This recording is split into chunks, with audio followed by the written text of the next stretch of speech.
자, 여러분, 미국은 이렇게 보면은 땅이 참 축복받은 땅입니다. 미국은 정말 쓸모없는 땅이 없어요. 거의 쓸모있는 땅들이에요. 하다못해 사막도 다 쓸모가 있어요. 근데 중국은 땅덩어리는 넓지만 쓸모있는 땅이 별로 없어요. 중국은. 땅이 넓지만 사람들이 살기 좋은 땅은 중국이 별로 없어요. 그래서 그렇게 땅이 넓은데도 식량을 수입해야 돼요. 왜? 그 지을 땅이 마땅치 않은 거예요. 러시아가 얼마나 영토가 넓습니까? 근데 러시아도 사람이 살만한 땅이 얼마 안 돼요. 일본도 여러분 똑같아요. 일본도 우리나라의 거 3배 좀 넘는데, 일본 지도를 쭉 보면 알겠지만은, 우리나라 쪽으로 향한 북부 지역은 일본의 반이 북부 지역은 거의 산악지대, 산도 그냥 산이 아니라 엄청나게 높은 산들이에요. 그러니까 전부 어느 쪽에 삽니까? 남쪽. 그러니까 일본도 살 수 있는 땅이 별로 없어요. 그러니까 여러분, 미국은 그 땅이 넓은데 하나같이 땅이 다 어때요? 쓸모있는 땅이에요. 석유도 많이 나오죠. 금도 많이 나오죠. 금. 한때 19세기 그때쯤 돼서 이 서부 지역에 금이 많이 났거든요. 그러니까 막 금을 막 찾으려고 사람들이 막 동부에서부터 이동해 오고, 또 한 번은 또 석유가 또 난다니까 사람들이 그 석유. 그러니까 땅속에 보물이 있으니까 사람들이 그 보물을 캐려고 정말 죽자사자 달려들고 몇 달에 걸쳐서 그 생명의 위협에 무릎을 쓰고 금과 석유를 찾으려고 사람들이 엄청나게 몰려들었던 그 역사가 있었어요. 그래요. 사람들은 뭔가 자기에게 진짜 중요하고 귀중한 것이다 라고 생각하면은 그것을 얻기 위해서 물불을 가리지 않습니다. 설령 목숨을 잃는 한이 있더라도 기어코 쟁취하려고 하는 거예요. 근데 오늘 하나님 말씀 뭐라고 합니까? 마치 우리가 하나님을 그렇게 구해야 된다는 거예요. 자, 제가 지지난 수요일날인가 언젠가요? 경건에 대한 얘기를 했죠. 그때는 그냥 경건에 대한 그 총체적인 것만 얘기했지, 그럼 어떻게 경건한 생활을 하냐 하는 거 구체적인 걸 이제 지난주부터 조금씩 얘기하는데, 오늘은 좀 더 구체적으로 5가지로 딱 요약을 하면, 첫째로 우리는 하나님 말씀을 잘 배워야 됩니다. 경건 생활의 기본은 말씀이에요. 말씀을 제쳐놓고는 경건 생활은 아예 안 됩니다.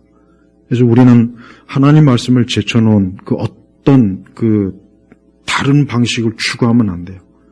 그래서 우리는 뭐 명상이나 묵상이나 그것조차도 말씀에 근거하지 않은 명상이나 묵상은 그건 굉장히 마귀적인 거예요. 그건 귀신이 들어오기 딱 좋은 그런 짓이니까 하면 안 되는 거예요. 그래서 우리 성도들은 말씀을 잘 배워야 됩니다. 우리 개신교 이제 다음 주일이면 이제 종교개혁주일이죠. 여러분, 카톨릭과 개신교의 차이가 뭡니까?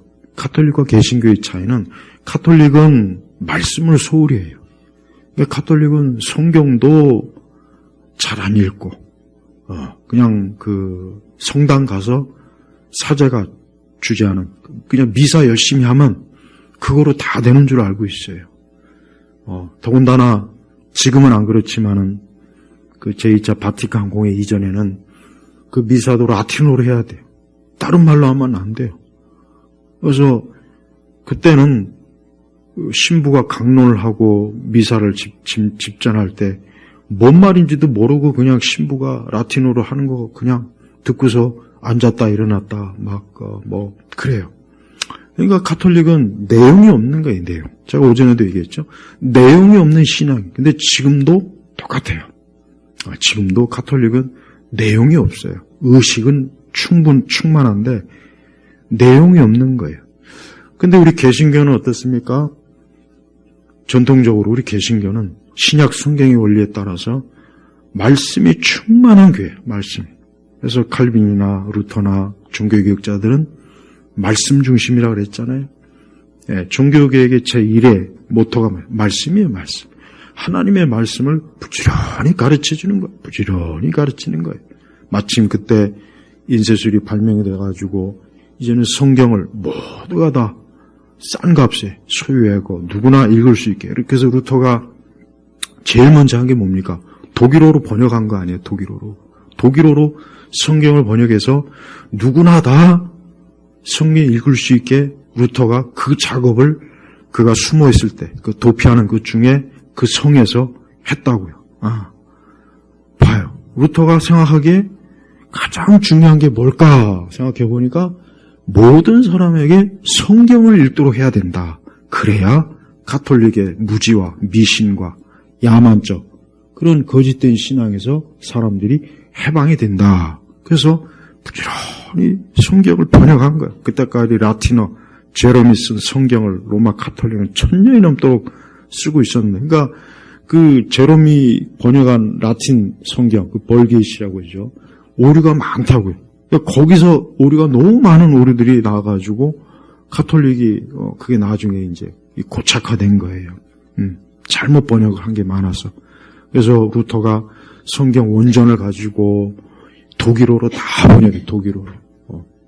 그래서 그 성경으로 독일 사람들이 성경을 보기 시작하니까 이제서야 말씀, 복음, 일반 대중들도 이제 글만 깨우치면은 누구나 다 복음서도 읽을 수 있고 선지서도 읽을 수 있고 바울 서신도 읽을 수 있고 누구나 다 이제 성경을 읽을 수 있는. 그래서 거기에서부터 이제 각국, 유럽 각국이 어때요? 자국말로 성경을 다 번역한 거예요. 거기서부터 우리 이제 복음이 더 많이 전파되고 각 개인에게 말씀이 들려지고 깨달아지고. 그래서 경건의 제일 첫 번째는 뭐냐? 말씀. 성경 말씀을 잘 배우는 것. 마치 그 말씀이 어때요? 금이나 석유나 되는 것처럼, 노다지가 되는 것처럼 그 말씀을 그냥 열심히 배우는 거예요. 그래서 예전에 우리나라 전통적인 그 부흥회는 뭐냐? 사경이에요, 사경. 사경회는 뭡니까? 뭐 한 일주일이나 뭐 짧으면 한 3일. 그래서 아침, 점심, 저녁. 그래서 성경을 가지고 계속해서 말씀을 배우는 게 그게 사경이라고요. 그래서 그 사경을 통해서 70년대 교회가 부흥이 많이 됐어요. 그렇습니다. 근데 지금은 교회들이 그런 말씀에 대한 그러니까 말씀 공부가 교회에서 무슨 실제적으로 어때요? 개개인이 하나님 말씀을 열심히 좀 읽고 또 말씀을 공부하고 말씀을 부지런히 배우는 이게 돼 있어야 되는데 이게 갈수록 좀 부족해지고 그냥 교회가 어떤 감성적인 특히 경배와 찬양이나 이런 음악에 너무 치중해요. 찬양에 너무 치중해요. 과도하게 치중하는 거예요. 과도하게. 물론 찬양은 중요하다고 여겨져요. 근데 너무 과도하게 찬양에 너무 몰두해버려요. 그러니까 어느 교회나 가보면은 찬양하는 시간이 너무 많아요. 예배 시간에도 너무 성가대 찬양이 있고 무슨 또 경배와 찬양도 있고 또 젊은이들이 모이면은 하여튼 경배와 찬양이 너무 과도해. 그러니까 그런 신앙은 마음을 뜨겁게 할 수는 있겠지만 실제적으로 말씀에는 무지하는 게 말씀에 무지하니까 잘못된 신비주의 또 그릇된 경건주의 또 그릇된 은사주의 이런데 많이 치우쳐 있지 않습니까? 그래서 우리가 경건생활의 제일 기본이 뭐냐? 하나님의 말씀을 열심히 부지런히 우리가 읽고 또 배워야 되고 알아야 되고 그리고 그 말씀의 바탕에는 교리적으로 여러분 요즘 아파트 중에 순살 아파트 있죠. 순살 치킨도 아니고 무슨 철근이 들어가야 되는데 제대로 들어가지 않은 거예요. 그러니까 좀 빼먹었든지 아니면 불량으로 안 넣었든지 그래서 순살 아파트라고 이름도 잘 지었어요. 그러니까 그 아파트는 이 들어가야 될 철근이 제대로 안 들어가니까 나중에 어떻게 되면 잘못하면 무너지는 거예요. 결국은 무너지고 주저앉아 버리겠죠. 맞아요. 우리의 신앙이 교리적 체계가 없으면은 그냥 순살 신앙이 되는 거예요. 닭이야 뭐 순살이 좋긴 한데 뼈 없는 순살이 좋긴 한데 신앙은 뼈가 없으면 안 되는 거예요. 그래서 매주 교회 오면은 교리를 무조건 배워야 돼요. 무조건 교리를 배워야 돼요. 웨스터민스터 소요리 문답, 대요리 문답, 하이델머리 문답. 언제까지 배우느냐? 천국에 가는 날까지 배우는 거예요. 그래서 한번 배웠으니까 이제 끝이 아니라 또 배워야 돼요. 그 다음 또 배우고. 그래서 평생 한 4-5번은 배우는 거예요. 계속해서 신앙의 뼈대를 계속 갖추는 거예요.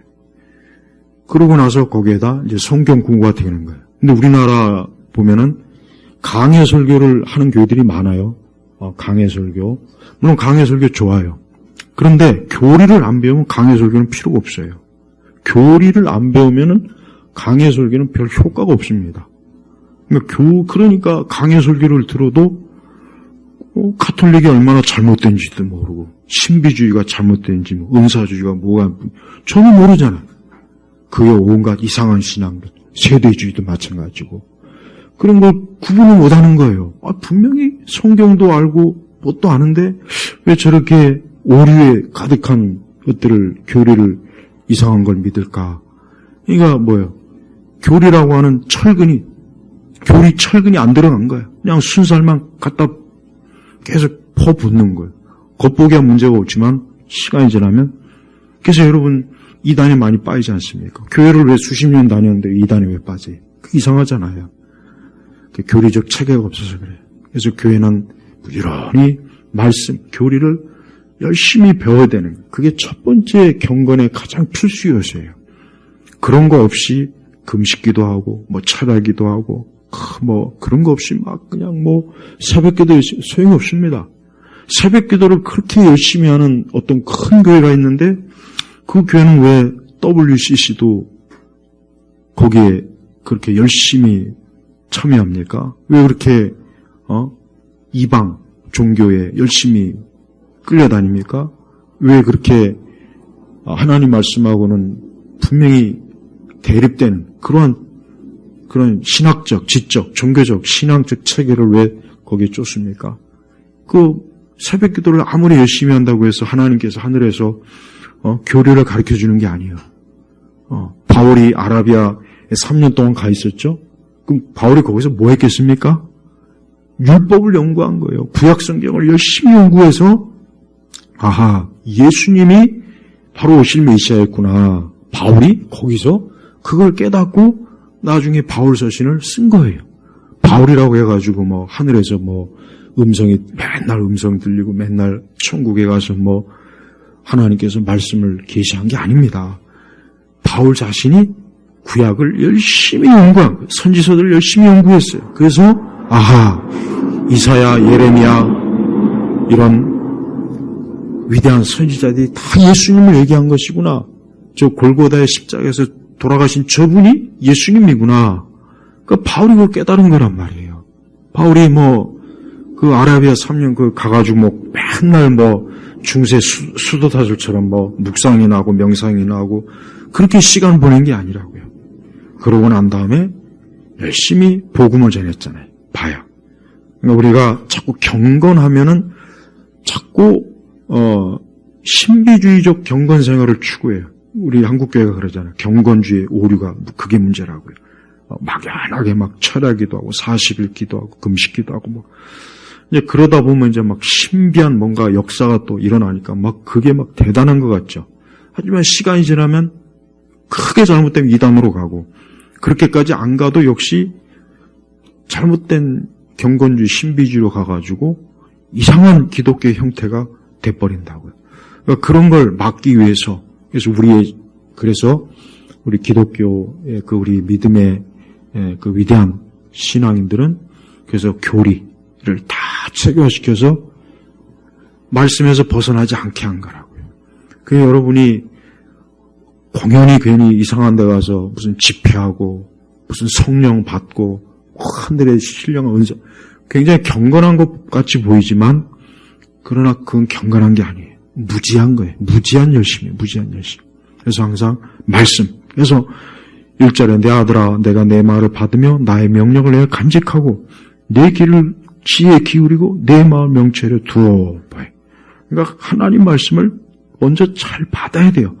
명령을 간직하는 거예요. 잘 받으며 간직하라는 얘기 뭐냐면 잘 배우라는 얘기입니다. 잘 배워라. 잘 배워라 이거 배워라. 그 뜻이에요. 그러니까 교회 오면은 자꾸 다른 거 할 생각하면 안 돼요. 교회 와서 가장 시간을 많이 투자해야 될 시간이 뭐냐면 말씀에 가장 많은 시간을 투자해야 되는 거예요. 근데 일반 많은 교회들이 말씀에 시간을 투자하는 것보다는 아마 행사나 프로그램에 많이 쏟을 겁니다. 그거는 잘못된 거예요. 그거는 뭐 잘못됐다라는 말보다는 주의를 낭비하는 거예요. 주의를 낭비하는 거라고. 왜 시간 내서 힘들게 교회 왔는데 왜 그 시간을 왜 낭비합니까? 말씀을 배우는 시간을 갖고 교리를 배우는 시간을 가져서 내 신앙을 튼튼하게 하는 그걸 주일 신앙을 그렇게 여겨야 되는 거예요. 그래서 여러분들은 우선 말씀을 잘 배워라. 두 번째는 말씀을 잊어보니까 내 마음을 명철에 두고 정녕 내가 지식을 외쳐 부르고 명철 소리 높여 부르며 뭐예요? 그만큼 하나님 말씀을 열심히 따르라. 열심히 순종하라. 열심히 말씀을 실제적으로 지켜라. 이 뜻입니다. 그래서 우리가 배운 것에서 끝나지 않고 어때요? 이제는 그 배운 말씀을 구체적으로 모든 영역에서 구체적으로 그 말씀을 내가 순종하는 그 순종이 경건의 두 번째 요소예요. 그래서 우리는 듣고 끝나는 것이 아니라 말씀을 실제적으로 내가 실천할 말씀이 무엇인가 하고 곰곰이 생각해보고 말씀을 읽으면서 들으면서 내가 그 말씀에서 어떤 말씀을 순종해야 되는가라고 구체적으로 생각해야 돼요. 그걸 생각하지 않으면 그 신앙도 문제가 있는 거예요. 좋은 것을 아무리 많이 배워도 내가 그 말씀을 실제로 따를 생각이 없고 따를 마음이 없고 마음의 명철을 두고 마음에 별로 말씀을 따라 살고 싶지 않은 거예요. 그러면 역시 뭡니까? 그것도 우리가 하나님을 경외하는 그 경외심에서 이탈된 이탈. 여러분 이런 생각을 가지면 안 돼요. 그냥 하나님의 말씀은 지금 이 시대에는 적합하지 않아. 이렇게 복잡하고 또 다원주의적이고 이렇게 세속주의적이고 이런 세상에서 말씀이 이게 따라 산다는 건 좀 힘들어. 불가능해. 그러니까 괜히 이런 것 때문에 골치 아파하지 말고 그냥 좋은 말씀 그냥 잘 듣기나 하자.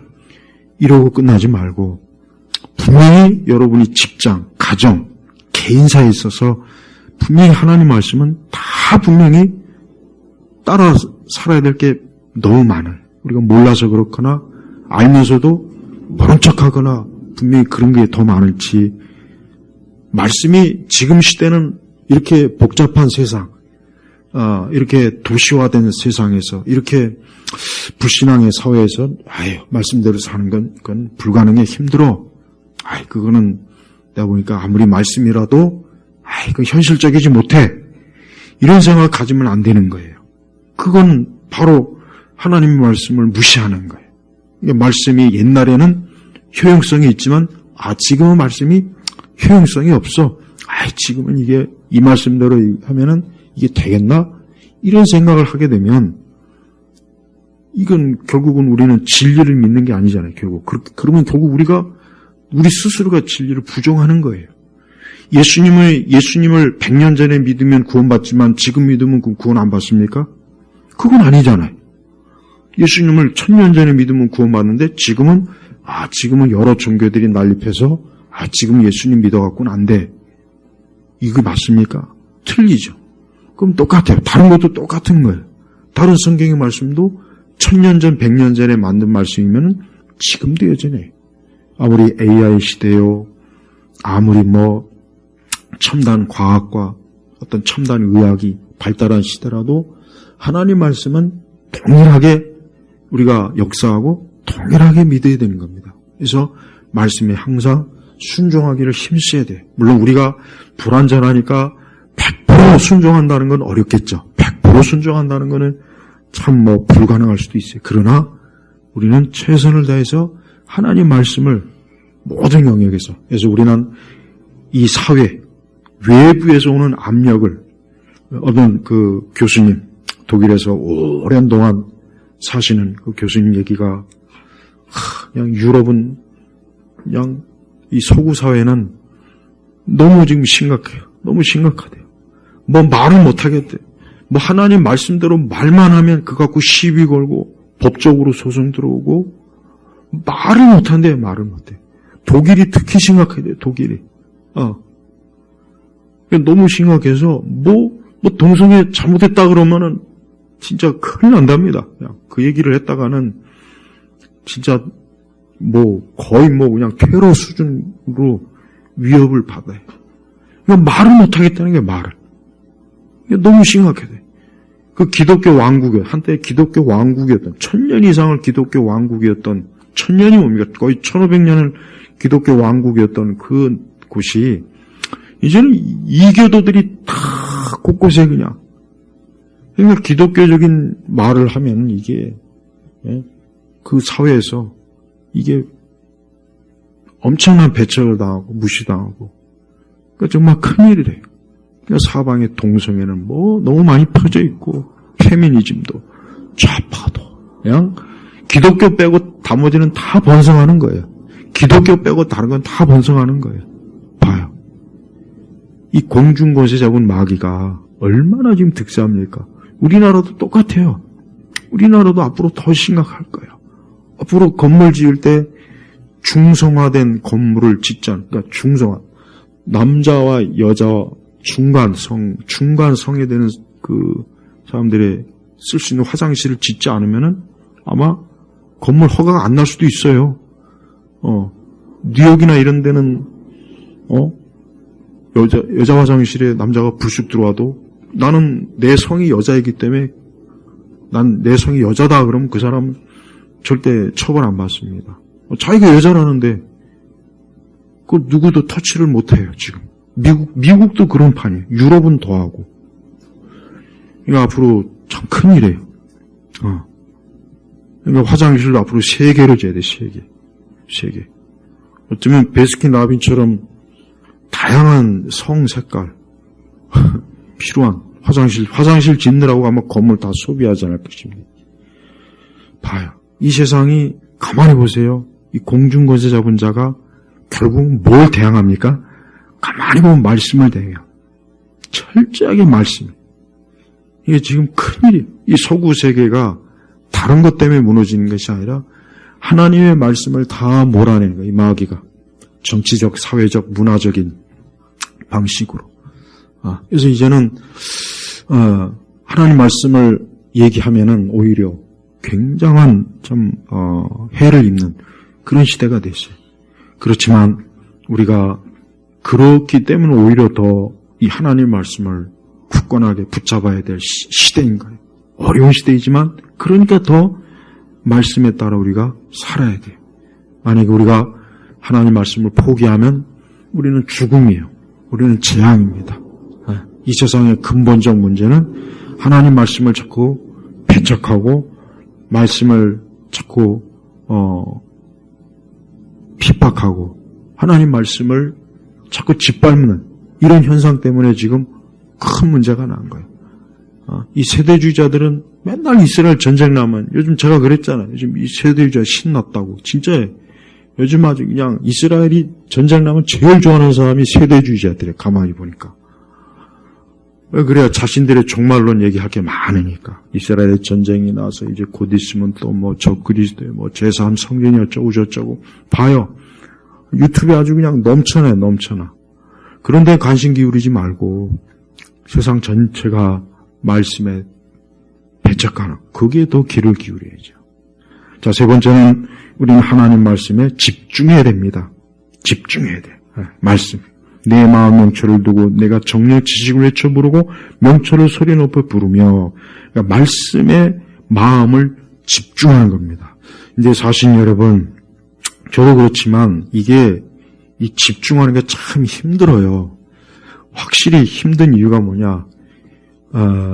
그만큼 지금 우리 세대는 너무 이 매체가 너무 다양한 거예요.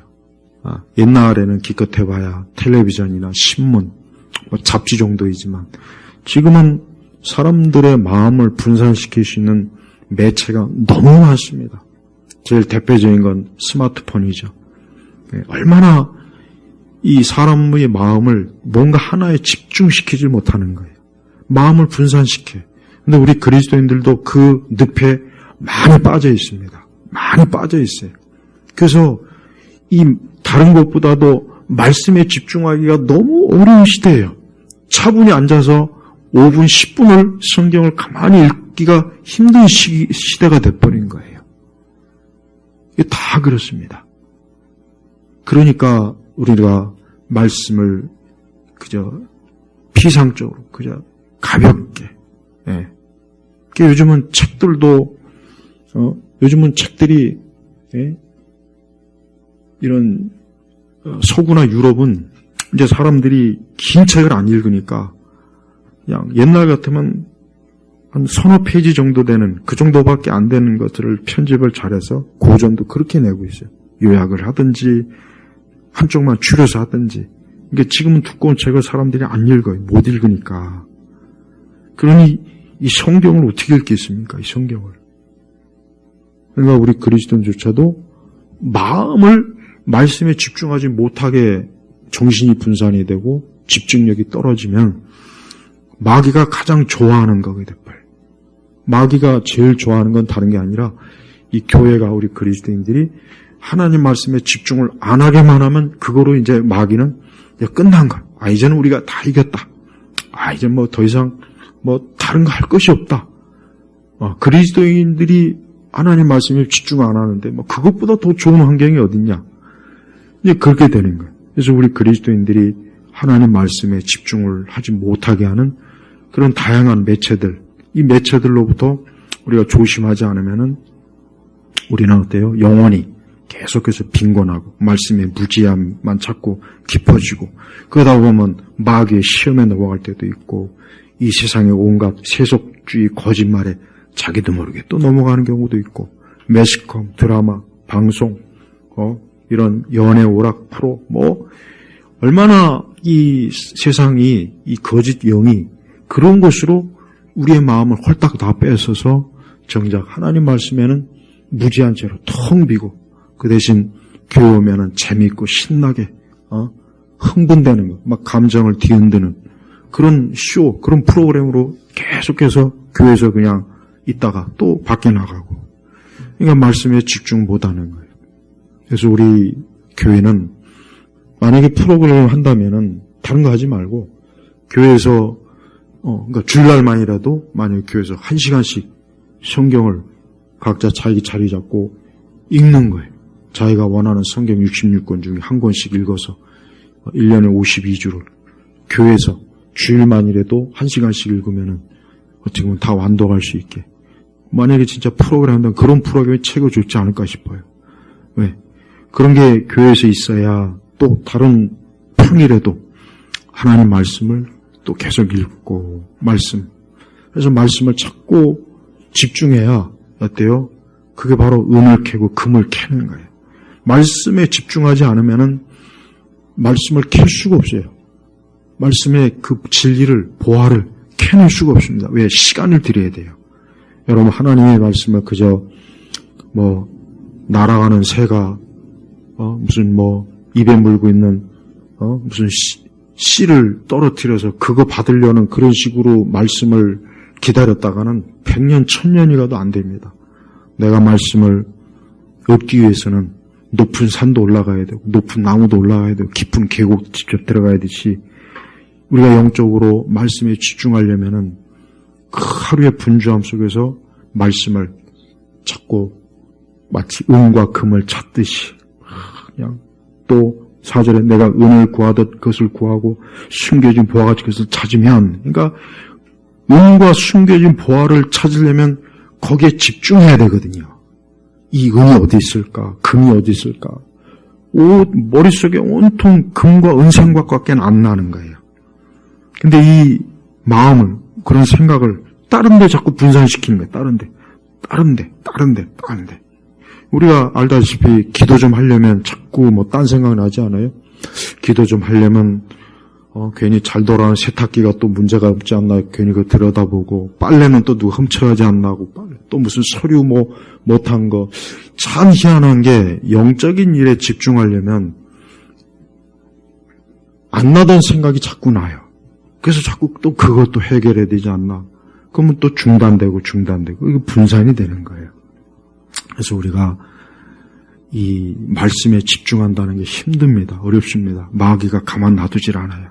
우리로 하여금 말씀을 집중하려고 하면 집중을 못하게, 마음에 심란하게 하고, 또 근심, 염려 자꾸 들어오게 하고, 또 자꾸 딴 생각이 들어오고, 또 이런저런 일이 또 생겨서 또 못하게 하고. 정말 그렇습니다. 진짜 그래요.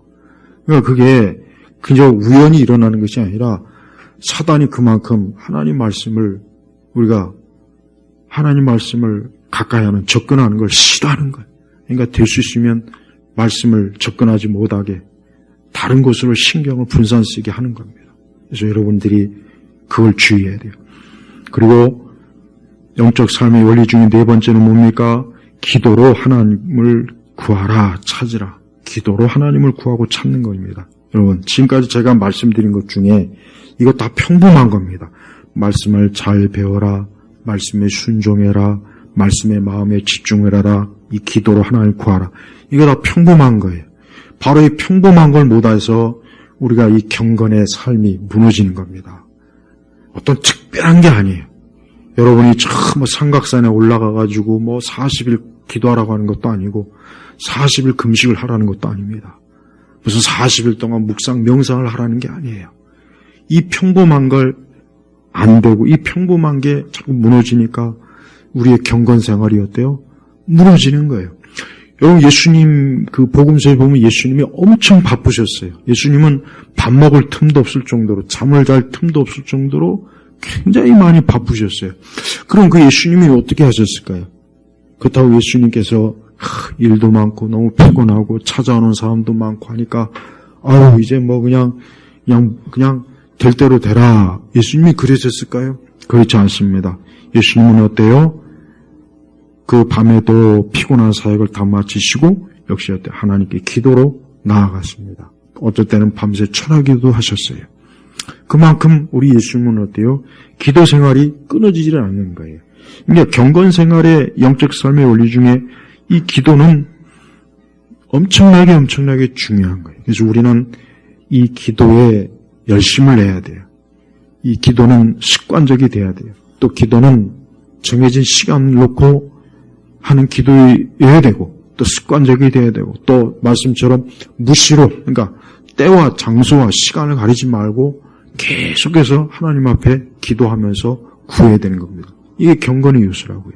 그래서 우리가 하나님 앞에 기도할 때는 기도할 것도 많지만은 우리 자신이 하나님에게 집중하게 해주세요라고 기도가 정말 중요합니다. 주여, 내가 주님에게 집중하게 해주세요. 그러니까 다른 그 어떤 것보다 내 마음이 살아계신 하나님에게 집중하게 해주세요라고 해야 됩니다.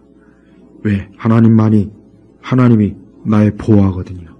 하나님이 나의 보물이에요. 우리 주님이 나의 보물입니다.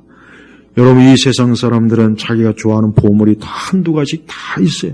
누구는 골프 쳐요. 누구는 차를 좋아하고, 누구는 자동차를 좋아하고, 또 누구는 여러 많지 않습니까? 옷을 좋아하고, 누구는 그게 다 그 사람들이 자기가 집중하고자 하는 마음이라고. 연예인 중에 어떤 사람은 신발을 또 그렇게 모으대. 난 참 정신병이 아닌가 싶어요.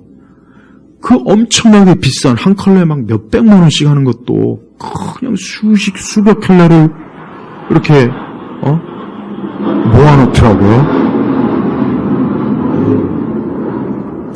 그러니까 봐요. 그건 이제 연예인이니까 어떻게 방송에서 나오지. 일반 사람들 중에 어떤 사람은 또 술을 그렇게 모아요, 술. 자기 술도 안 먹으면서 그 술을 또 그렇게 막 엄청난 비싼 술을 또 그냥, 그래서 아예 술 보관하는 장소도 있고, 어떤 사람은 가방을 그렇게 좋아하고, 어떤 사람은 또 옷을 그렇게 좋아하고, 어떤 사람은 또 무슨 액세서리를 좋아하고, 이게 사람마다 다 자기가 좋아하는 보물이 있다고요, 보물. 거기에 꽂혀요. 어떤 사람은 또 피규어, 모형 이런 거에 좋아하고. 하여튼 있어요. 근데 그게 자기만의 취미 생활일 수도 있겠지만 근본적으로 보면 그게 자기 보물입니다. 그러니까 우리 성도들은 웬만하면 취미 생활을 안 하는 게 좋습니다. 취미 생활을 하면은 거기에 시간 뺏기죠. 돈 들죠. 거기에 내 삶의 많은 부분이 낭비가 돼버려요.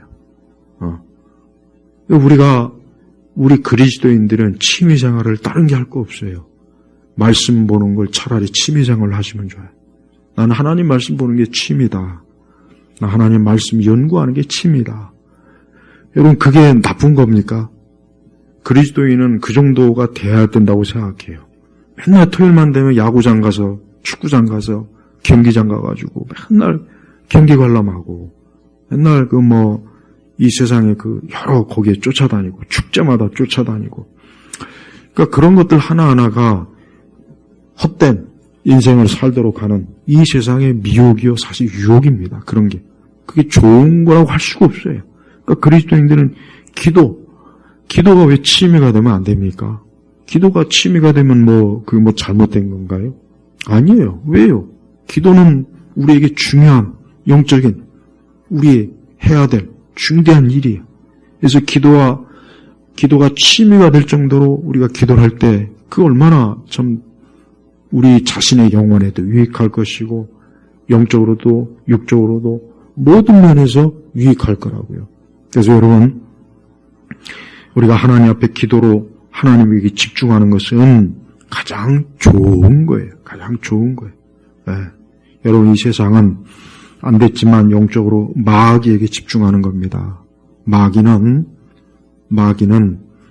C.S. 루이스가 그랬죠. 그의 대표적인 책에서 뭐라 했냐. 마귀는 사람들이 자기를 인식하지 못하는 걸 최고로 좋아한다 그랬어요. 그러니까 마귀는 절대 사람들에게 자신의 정체를 노출시키지 않습니다. 그러나 성경을 보면은 그 마귀가 어떤 식으로 하는지 다 나와 있어요. 수많은 사람들이 쫓고 있는 자기만의 보물, 그 배후에 마귀가 있는 거예요. 그 배후에 마귀가 있는 것입니다. 그래서 마귀는 사람들로 하여금 자기만의 보물을 쫓아다니면서 인생을 허비하게 만드는 거예요. 그러니까 우리가 그런 마귀의 유혹에 빠져서는 안 되겠죠. 그러니까 우리가 기도하면서 하나님에게 집중할 때 마귀를 물리칠 수가 있는 겁니다. 다섯 번째는 지속적인 영적인 삶을 살아야 된다. 이제까지 말한 이 모든 것들이 한 3개월만 하다가 난 힘들고 지쳐 이제 못하겠다. 한 1년만 하다가 난 이제 이게 너무 벅차다. 그러지 말고 지속적으로. 그러니까 영적 삶은 계속해서 지속해야 돼요. 중단하면 안 돼요. 포기하면 안 돼요. 어디에서나 항상 지속하고 또 지속하고, 내가 좋을 때나 나쁠 때나 몸이 아플 때나 환난의 때나 좋은 일이 있을 때나 계속해서 우리의 영적 삶은 지속돼야 돼. 끊임없이 지속돼야 됩니다. 그게 바로 뭡니까? 천국으로 가는 길이에요. 천국으로 가는 여정은 그런 코스로 돼 있는 거예요. 다른 코스가 없습니다. 그래서 예수님은 그 길을 좁은 길이라 그런 거예요. 넓은 길은 이런 게 없습니다. 넓은 길은 말씀도 없고 기도도 없고 영적인 수고가 없어요. 넓은 길은 그런 게 아예 없어요. 왜? 넓은 길은 오직 인간이 육적으로만 살 수 있는 그런 것들만 있어요. 여러분, 저 디즈니랜드나 이런 데 가보면은, 가본 사람들 얘기를 들어보면 아주 그냥 혼을 쏙 빼놓은대요. 디즈니랜드 가면은 진짜 정신을 쏙 빼놓은대. 그 디즈니랜드는 거기 있는 사람들은 청소부든 400가지의 그 임무가 있어요. 400가지. 그 디즈니랜드에서 거기 들어가면 400가지를 완전히 숙달을 해야 되는 거예요. 그러니까 디즈니랜드 가보면은 거기서 있는 스태프들이, 이 사람들이 그냥 임의로 하는 게 없어요. 다 짜여진 스토리로 하는 거예요. 그러니까 그 사람들이 거기 오는 사람들의 혼을 쏙 빼놓는 거야, 아주 그냥. 그래서 완전히 거기가 지상 천국으로. 그래서 거기 한번 갔다 오면 내가 천국을 갔다 왔구나 할 정도로. 그러니까 이 디즈니랜드는 치밀한 그 직원 한 사람 한 사람에게 400가지의 그 운영 기법을 다 외우게 하는 거예요. 거기서 하다못해 총사하는 사람들을 다 봐요. 여러분, 이 세상인 마귀가 그냥 되는 대로 세상 만드는 게 아니에요. 마귀는요, 이 세상에 있는 수많은 사람들이 교회 못 가게, 예배 못 드리게, 기도 못 하게 수백 수천 가지 기법을 가지고 지금도 수많은 사람들의 혼을 쏙 빼는 거예요. 정신과 마음을 홀딱 뺏는 거예요. 얼마나 잘 뺐는지 자기가 빼앗기는 줄도 모르고 빼앗기는 거예요.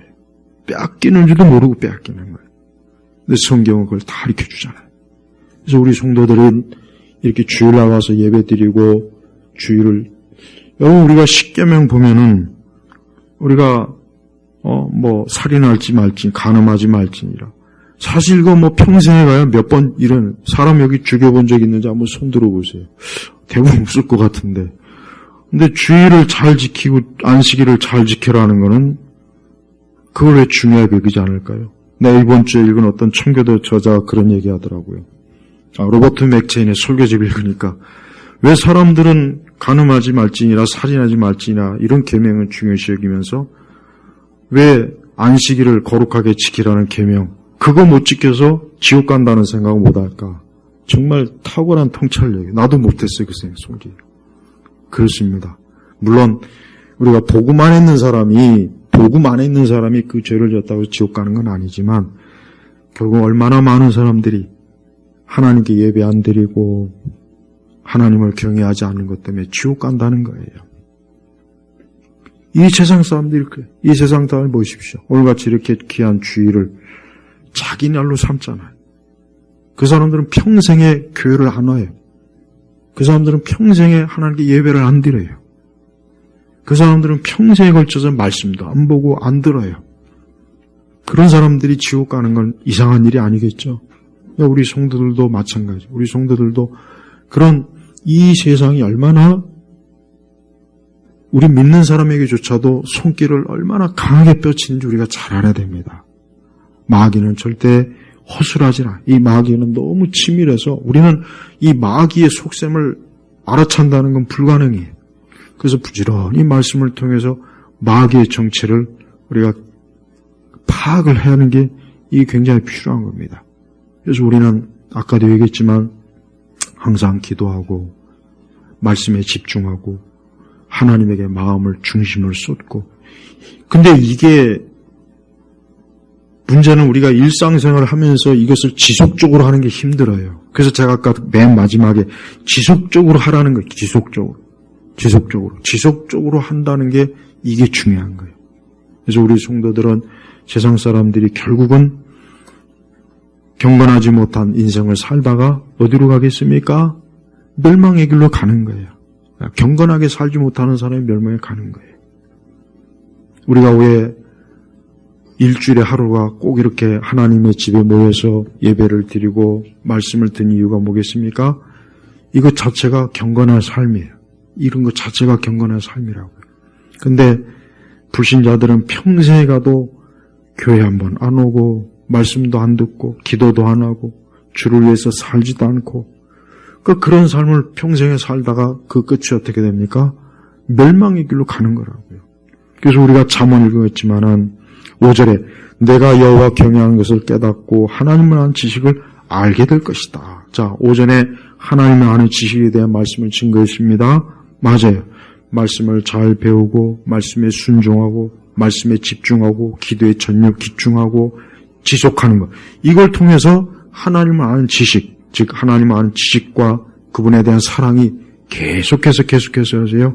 쌓이고 열매가 맺게 되는 거예요. 그래서 성도들은 특별한 신앙생활 하려고 하지 말고 제가 말씀드린 것처럼 이 5가지만 잘하면 됩니다. 이 5가지만 잘하면 굳이 제자 훈련할 필요가 없어요. 나는 교회들마다 좀 규모가 있다는 교회들마다 이렇게 주보나 프로그램 이렇게 보면은 확실히 여러 프로그램이 있어요. 뭐 이런 거 저런 성경 공부도 이런 거 저런 거 있고 물론 그걸 통해서 도움을 받을 수 있을 겁니다. 하지만 그보다 더 좋은 것은 신자 한 사람 한 사람이 지금까지 말한 이 5가지만 일상에 잘 한다면 교회에서 굳이 그런 프로그램 안 해도 돼요. 제자훈련 안 해도 됩니다. 전도훈련도 심지어 안 해도 돼요. 전도훈련조차도 굳이 할 필요도 없습니다. 굳이 뭐 교회에서 무슨 프로그램이나 할 것도 없어요. 교회 오면은 열심히 교리 배우고 설교 시간에 졸지 말고 열심히 말씀 듣고 또 집에 가면 또 다시 한 주간 동안 주일 말씀 또 다시 또 듣고 성경 또 다시 펴서 부지런히 읽고 기도하고 이렇게 하면 됩니다. 왜 이런 평범한 걸 왜 거부하죠? 이렇게 평범하니까 뭐 특별한 게 없을 것 같고 성령께서 뭐 크게 역사하지 않을 것 같다는 생각하는 것 같은데 그게 잘못된 생각이에요. 성령님은 평범한 곳에 역사하는 겁니다. 성령께서는 평범한 우리의 신앙 삶에 역사하지 자꾸 무슨 비범하고 특별하고 막 대단한 걸 막 추구하는 그런 것에 성령이 자꾸 역사한다고 생각하니까 자꾸 이상한 쇼를 하는 거예요. 그런 신앙쇼 하지 마세요. 그런 거 전혀 도움도 안 되고 좋을 것도 없어요. 그런 거 해봐야 아무 소용이 없습니다. 여러분 높은 에베레스트 산을 등반할 때 어떻게 올라갑니까? 뭐 축지법을 써가지고 막 100m, 200m씩 날아갑니까? 한 걸음 한 걸음 가는 거예요. 한 걸음 한 걸음 해가지고 8,000m 거기를 가는 거예요. 그러니까 우리의 신앙도 마찬가지예요. 자꾸 붕 떠가지고 하루아침에 대단한 사람이 되려고 하면 안 돼요. 하루아침에 무슨 성령의 사람, 기도의 사람 되려고 하면 안 돼요. 하루아침에 무슨 축복의 사람 되려고 하지 말라고요. 자꾸 왜 교회에서 그런 비법을 가르칩니까? 되지도 않는 거. 왜 그런 비법을 자꾸 하려고 해요? 좀 평범하게 한 걸음 한 걸음 아까 얘기했지만 평소의 말씀을 잘 배우고 읽고 순종하고 기도에 집중 하나님과 마음에 집중하고 꾸준하게 이러면 되는 거예요. 이러면 어느새 나도 모르는 사이에 경건한 사람이 되고 있고 믿음의 사람, 기도의 사람, 또 능력의 사람이 되어 있는 거예요. 어느 순간에 벌써 그러한 영적인 자리에 올라서 내가 하나님의 사람으로서 살게 되는 겁니다. 근데 왜 자꾸 특별한 거 그런 거 마음에 품지 마세요. 무엇보다도 이런 영적 삶은 우리 주님께서 다 하신 거예요. 예수님께서 이미 이러한 본을 다 보여주셨어요. 예수님은 단 한 번도 중단한 적이 없어요. 우리의 구원자 되신 예수님께서 우리를 위해서 이미 본을 다 보여주신 거예요. 이 시간 예수님 안 믿는 사람들의 삶을 사는 사람들에게 경고하는 거예요. 맨날 술 먹고 맨날 세상 쾌락 쫓아다니고 맨날 자기 육신적인 계획만 열심히 세우고 또 인생을 그저 오직 이 세상의 전부인 줄만 알고 사는 사람들, 그냥 이 세상에서 그저 친구들하고 먹고 마시고 놀고 일하는 재미, 돈 버는 재미, 자식 키우는 재미, 오직 인생을 그 테두리 안에서만 인생을 사는 사람들에게 꼭 경고하고 싶은 건 그 끝의 종점은 지옥입니다. 여러분 지옥에 가서 제가 지난번에도 설교했죠? 지옥에 가가지고 내가 이 땅에 있을 때 그 친구들하고 같이 술 먹고 재밌게 쾌락을 벌였던 그 시간이 그립다. 그게 얼마나 고통스러운지 아십니까? 마치 내가 지옥 갔다 온 사람 같이 얘기하네. 그럼 아닌데. 여러분 사람이 어떤 고통스러울 때가 있어요. 그런데 그때 제일 힘든 게 뭐냐면 이전에 좋았던 생각이 그게 그렇게 힘들어요. 그게 힘든 거예요. 차라리 이전에 좋았던 게 없었으면 덜 힘든 것 같아. 근데 이전에 그 좋았던 재밌고 좋았던 그 시기, 그게 생각나면 그게 그렇게 힘들어요. 그게 사람이. 지옥에 있는 사람들이 뭐가 힘들까? 내가 가만히 생각해 보니까, 야, 그 사람들이 이 땅에서 세상 부귀, 영광, 쾌락 누리면서, 그냥 사람들하고 즐겁게, 재밌게. 그게 지옥에서 영원히 그 기억이 남아서 얼마나 힘들까. 그렇다고 거기 빠져나올 수도 없고, 두 번의 기회도 없고. 그러니까 우리 성도 여러분, 그거 생각하면, 이 땅에서 신앙생활 좀 고생이 되고 힘들어도 참아야 돼요. 인내해야 돼요, 진짜. 네, 정말이에요. 이 땅에서 그 뭐 한 몇십 년, 그거 좀 힘들게 살고 힘들게 신앙생활 한다고, 그게 무슨 대수입니까? 영원한 것과는 비교할 수가 없어요. 영원한 것에서, 주님 말씀대로, 어두운 바깥에서 울며, 영원히 그렇게 지내는 게 좋겠습니까? 차라리 이 땅에서 주님과 함께 모세와 같이 고생하고 힘들고 수고해도 주님과 함께 좀 환난을 겪어도 영원한 영생을 누리는 게 좋지. 여러분 이걸 잘 생각해야 돼요. 진짜예요. 이걸 잘 생각해 보십시오. 어느 쪽이 더 좋은지. 좋은 쪽을 선택해서 가시면 돼요. 나는 그냥 이 땅에서 화끈하게 살다 지옥 갈련다. 그렇게 해도 돼요. 그러나 그게 얼마나 고통스러운지 생각을 해봐야 돼요.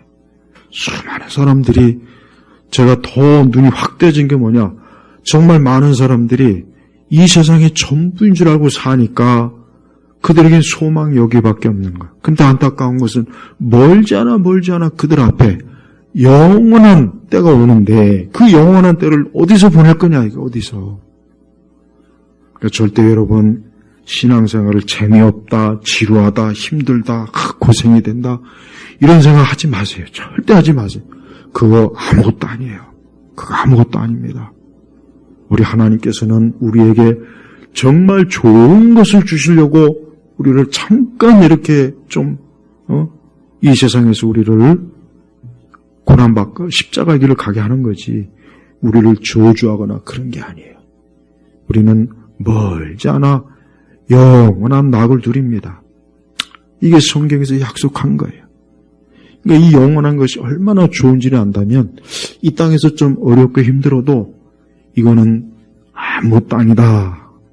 지금 이 시간 다시는 돌이킬 수 없는 영원한 멸망에 처한 그 인생들을 생각한다면 우리가 얼마나 안심이 됩니까? 아직 기회가 있어요.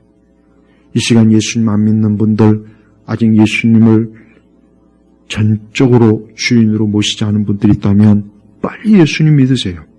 빨리 이 세상 거 끊고 정리하고 믿음의 길, 신앙의 길로 가세요. 그 끝은 영생이요, 영원한 소망, 기쁨입니다. 비교할 수가 없어요. 비교할 수가 없어요. 정말 비교할 수 없어요. 아주 안심이 돼요. 안심이 돼요. 내가 그리스도 예수 안에 있으면 천하의 그보다 안심이 되는 게 없어요. 우리 젊은 청년들은 기회가 많아요. 놀 기회도 많고 자유분방하게 자기가 살 기회도 많습니다. 그러나 전도서에 뭐라 그랬습니까? 젊은 날 실컷 너 하고 싶은 대로 해라. 그러나 하나님의 심판이 있다고 전도서의 맨 마지막에 그랬잖아요. 그래, 너 어디 하고 싶은 대로 다 해라. 그러나 하나님이 심판할 거다. 그거 잘 명심해야 돼요. 그때 가서 하나님의 정죄 심판을 받지 말고 영생, 기쁨을 얻어야죠.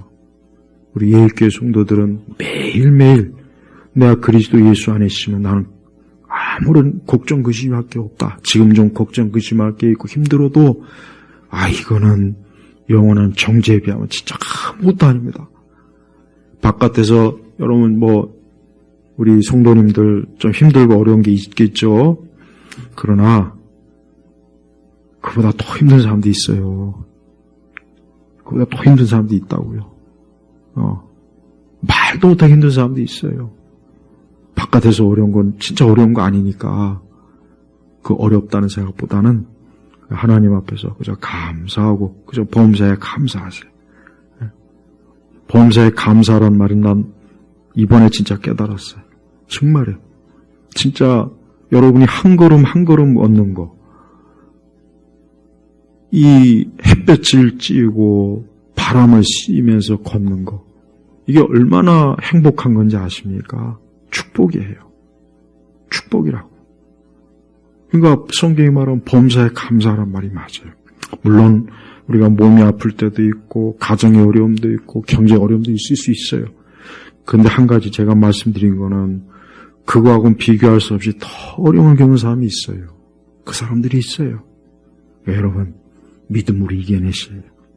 우리 주님과 함께하면서 이겨내시고 인내하시고 그러다 보면은 내가 영원한 주님 앞에 가서 그냥 그 영광스러운 기쁨을 누리면서 이제는 안식할 때가 올 거라고요. 우리는 그때까지 꾸준하게 걷는 거예요. 길을 걷는 거예요. 오늘도 이렇게 한 걸음 걸었으면 내일도 한 걸음 걷는 거예요. 여러분의 인생의 소망을 제발 우리 예수님께 두세요. 그러면 행복한 거예요. 복된 거예요. 바랄 거 없는 거예요. 우리 온 교우들이 반드시 그러한 소망, 믿음을 가지고 사시길 주의 이름으로 축복합니다. 하나님 아버지 감사합니다. 우리 예일교회 온 성도들이 오늘도 마음의 기쁨을 누리게 하소서.